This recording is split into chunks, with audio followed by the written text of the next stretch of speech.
As a servant to the people of Queensland and Australia, I speak to the Auditor's General Performance Audit titled Snowy 2 Governance of Early Implementation.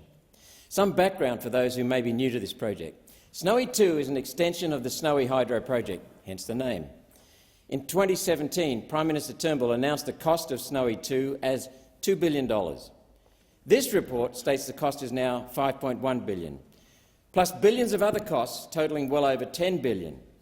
Completion date is out to 2025, so we can expect further cost blowouts.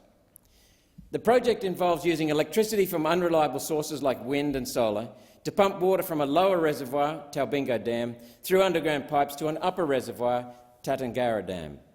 Water is then sent back down to Talbingo Dam, generating electricity on the way. Snowy 2 is referred to as a big battery because water is stored in the top reservoir until it's needed. The same turbine is either pumping water uphill or generating electricity from the water coming down.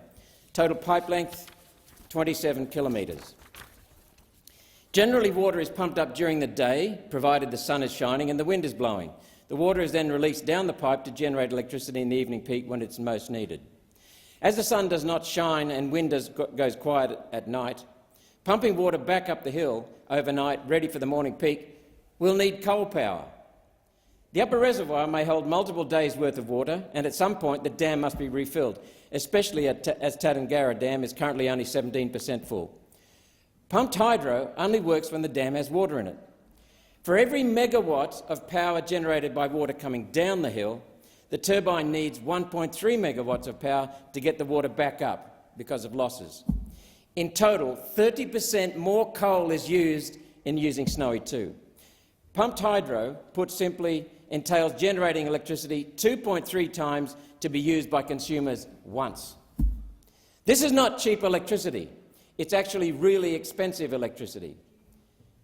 The solar and wind fairy tale needs pumped hydro as a way of storing unreliable wind and power generation, which occurs mostly during the day, and moving that capacity to the evening peak when unreliable solar and wind can't provide baseload power.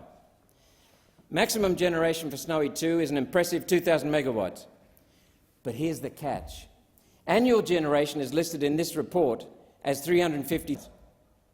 Running at full capacity, Snowy 2 will generate electricity for only 175 hours a year.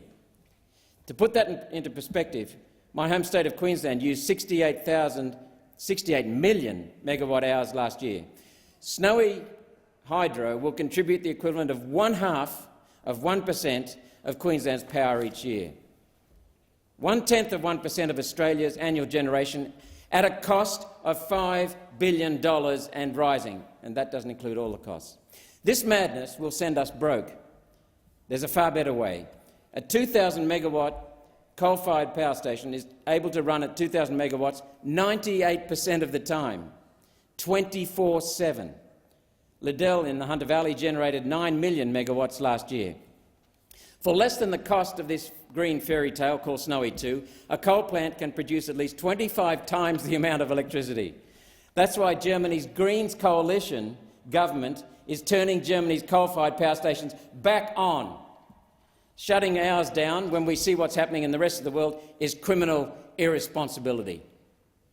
Prime Minister Albanese is promising reduced electricity prices while at the same time building horribly expensive power generation. The Prime Minister's agenda will fail, and he will take Australia down with him. Instead, One Nation will build baseload power stations, reduce the cost of electricity, restore grid reliability, restore grid stability, restore Australian manufacturing and restore the income of working Australians. Thank you, Mr Acting Deputy President.